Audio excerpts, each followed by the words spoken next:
दोनों भैया सावर गो कि सखी है देखो ना दोनों भैया सावर गौर सखी है देखो ना दोनों भैया सावर गौर।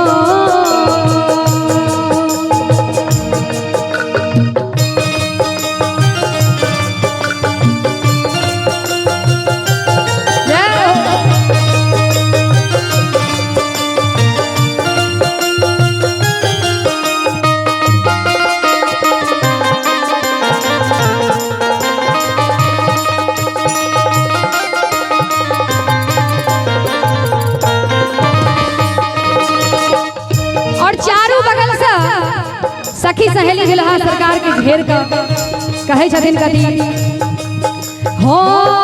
अब तक न देखनी हम ऐसा न सुरतिया सखी है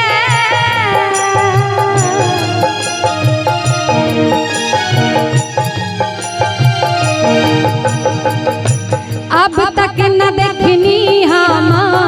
ऐसा न सुरतिया सखी है देखू ना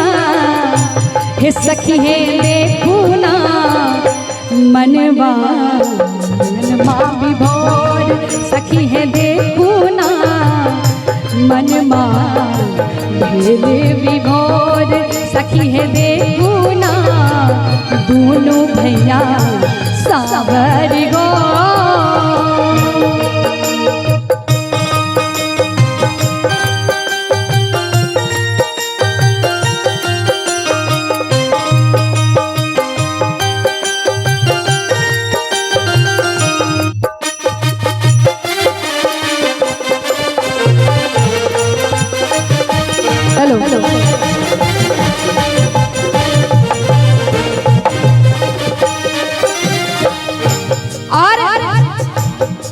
जनक नगरी में जब भ्रमण कर रहा छथिन त सखी सहेली सब कहे छथिन कदी हे दुल्हा सरकार के बहुत कोमल पैर छन कहीं खोच तोच नहीं लग जाए त बड़ा सुंदर भाव कहे छथिन हे कोमला कमल के ऐसन गोड़वा के तरौआ सखी है कोमला कमल के ऐसन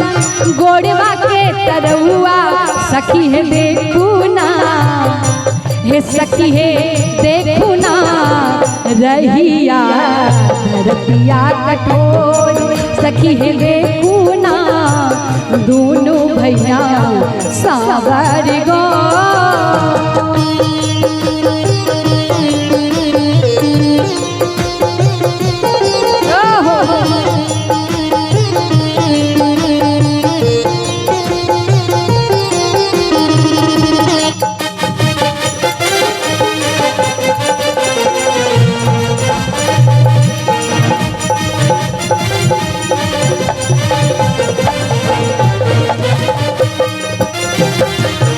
मंगला से पैतीन के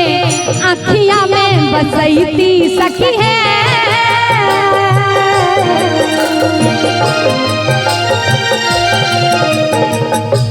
मंगला से पैतीन के अखिया में बसैती सखी है देखू ना